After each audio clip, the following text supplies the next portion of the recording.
Yun mga Abel, good morning sa inyong lahat. At mag-aabang na naman tayo ng mga ibon natin na galing sa training ng Rosario La Union. Sinakay natin ang ibon natin sa TGRC. So yun, pinakawalan ng ibon ng 6:25 AM. So possible lang abangan yan mga 8:15 siguro, 8:15, 8:20. Yan, anong oras na ba? Yan, 7:52 na. So yun, kakauwi ko lang ngayon. Nakagawa tayo ng isang video sa isang ibon natin. So yun nga, meron tayong masamang balita. So abangan nyo na lang. After nitong may upload kong video na to, na abangan natin yung isang video na ginawa ko naman ang i-upload natin kinabukasan. So medyo hindi maganda ang nangyari. So abangan nyo na lang kung ano yung nangyari sa ibon ko. So yun, bale, ang ginawa nga pala natin diskarte mga Abel sa mga ibon natin, kasi nanalo tayo. Hindi ko na video nung isang araw yung pagkapanalo natin na 3rd place ng season Pangasinan. Kasi nung araw na pong yun, Wednesday, is brand out dito sa Minalin, San Simon, Apalit. So yung cellphone number ko o cellphone ko is lobat. Nakihiram lang ako sa asawa ko na lobat din. Hindi namin expecting na kinabukasan ng umaga, alas 6 pa lang is brown out na. Ang cellphone ko is 5%. Sa asawa ko naman is nasa 20%. So ang nangyari pa is dinownload ko pa yung IP John do sa web ko para lang makapag-clock ako. Yun naman ang nangyari, okay naman, naging successful naman. Maganda naman yung naging comeback nung saklain ko, kahit na ang nangyari is lobat tayo. Yun nga lang, hindi ako nakapagawa ng video dahil nga lobat tayo. Pero yan, makikita nyo sa screen ninyo, ito ang result ng season Pangasinan. Ito, yan mga Abel. So yan, 3rd place tayo dyan sa bracket C. Nakakuha rin tayo yan. Ito si Brownie, yan, sasakay natin ito mamaya sa Claveria, sa PUF, sa last 2 laps. So yun, ito lang. Pero itong isa natin na si Peter B, umuwi nung Wednesday, is hindi na natin ikaarga. Mahina pa siya, mahina pa. Then yun nga, may egg na yung asawa ni Peter B na Palawi. Ayan. So si Palawi ang inilaban natin sa pooling. Si Palawi ang nakakuha ng 3rd place sa season Pangasinan. Then eto, may egg na rin. Ito naman is asawa ni Banlon 73. Yan. Medyo naninibago pa sila dito kasi gusto nga nila doon sa kabila. Doon sa ginawa nating breeder na yun. Kaso ayaw ko nga doon kasi nga ang ginagawa ni Palawi pagka dumating, nangungulit, gustong pumasok doon. Hindi naman siya marunong. Sinubukan ko siyang turuan. Palpak yung ginagawa niyang sa trapping. Hindi siya talaga marunong. Kaya ang ginawa ko, nilipat ko na lang dito. Dito sila ng itlog. Ayan. So yun. Bale, ang ginawa natin is sinakay natin yung 3 young bird natin sa Apalit. Kasi doon ako nakapatibayin. Kasi yung 2 young bird is nakapatibayin sa Apalit.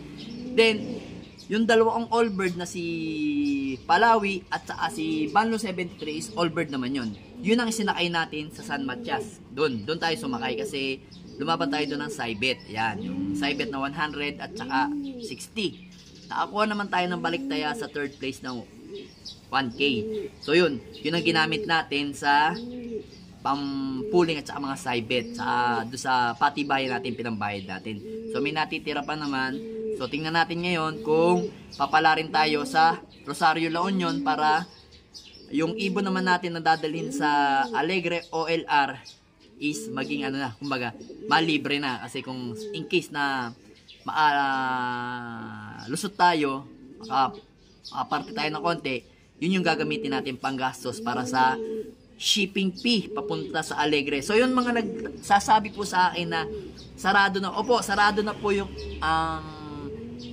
OLR ni Alegre. So yun, ang gagawin lang po namin is, gagawin ko is replacement lang po. Replacement. So nauna na pong pinadala yung ibon namin nung March pa.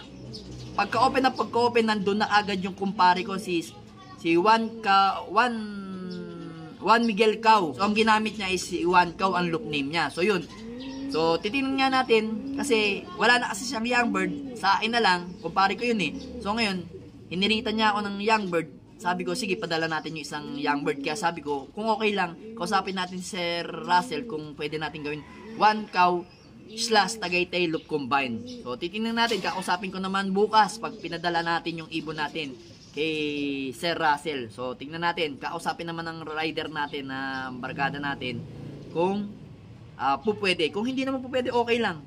At least, naka-save naman sa atin yung ring number ng ibon natin na ilalaban sa Alegre o LR. So, yun.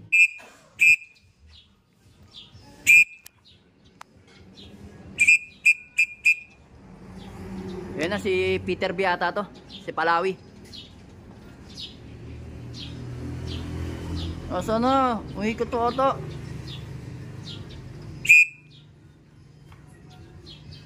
Asa na? Asa na? Wala na. Ayun. Ayun sa kabila, nag-iikot doon sa kabila. Malakas pa yung ibon. Ayan na. Mamaya ka na dumaan. Isa lang na?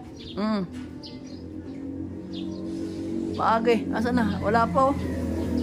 Nag-iikot doon sa kabila oh. Ang lakas ng ibon.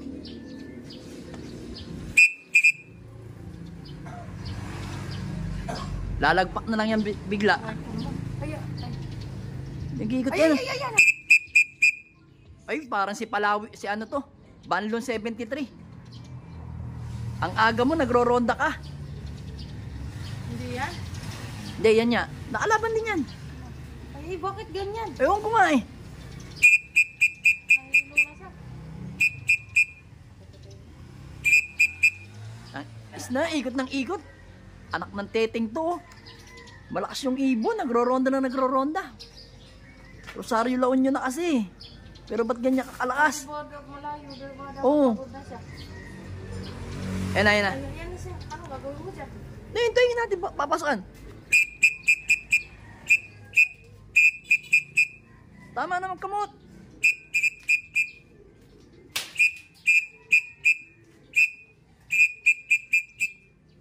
Pasok.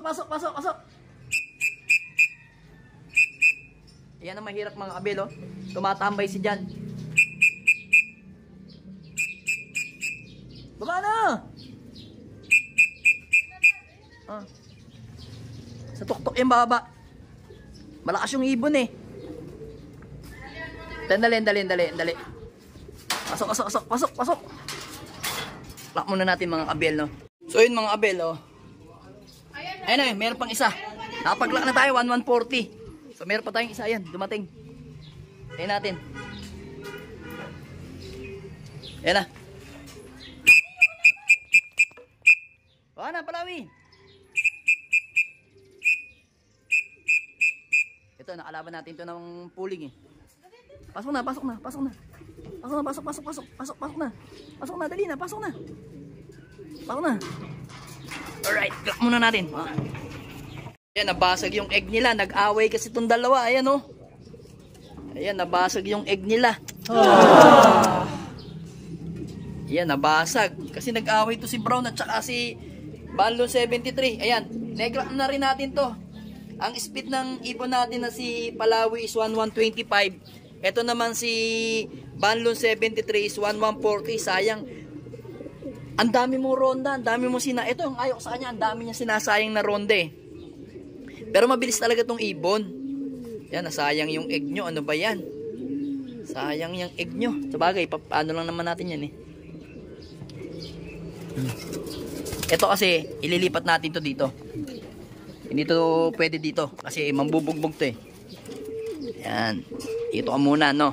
Nangaaway kang maigi. Yan. Diyan ka. Yan, dyan ka, teritoryo mo yan. So yun mga kabel, nakalak na natin yung dalawa. Bali ang inihintay na lang natin is yung tatlong young bird natin dito sa kabila.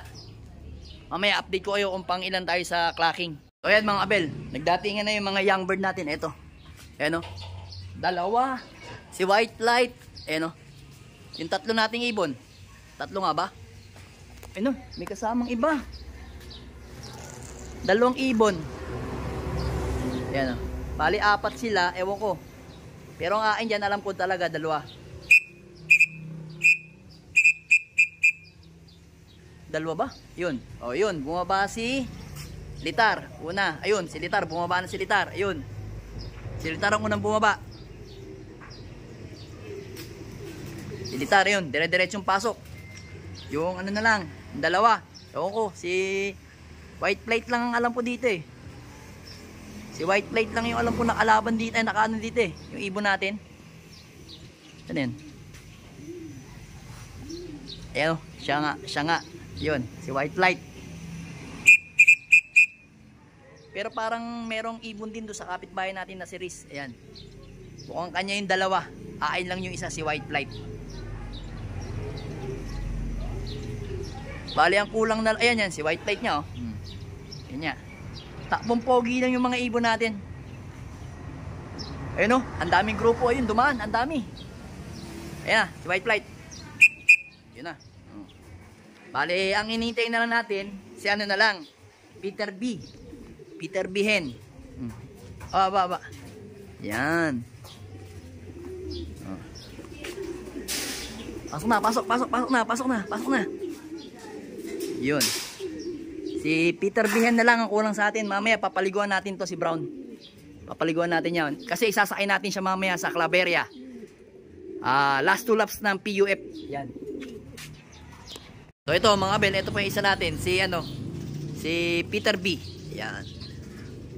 O, pasok na Peter B, sakto. Yan. O, pasok na, alright. Yun, kompleto na ang ating mga ibon. So yun mga bel, balita ko lang sa inyo. Etong si Banlon 73 na makulit, pasaway. Sa klaing natin to is pang ano siya. Ay. Pang 52 sa klaing to. So sa bracket is number 7. Number 7 siya sa bracket. Pang number 52, pang number 99. So ito sa bracket si naman is pang 11. Sayang, hindi pa umabot sa number 10. Pero tingnan natin mamaya yung result, baka may mga lags pa.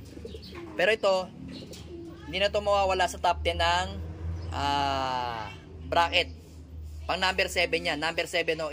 So, nakabalik tayo ulit tayo ng 400 kung sakali. Pero tingnan natin kung meron tayong nakuha kahit paano sa side bet. Kung pwede tayong maging second o kaya third. Meron pa rin makukuha yung ibon natin. So, yan. Sayang yung egg nyo. Binasag nyo. O, yan. Ha? Galingan ninyo ha. Second lap na natin bukas ng fundraise 2, galingan mo. Ikaw nasa ranking ha. Agahan mo ulit bukas. So aayusin natin tong egg mo kung paano gagawin natin dito. Sika. Hay, tingnan natin. Oh, good luck sa atin. Mamaya magsasakay tayo ng Claveria. Abangan ulit natin sa Sunday. So i-good luck natin si Red Pepper.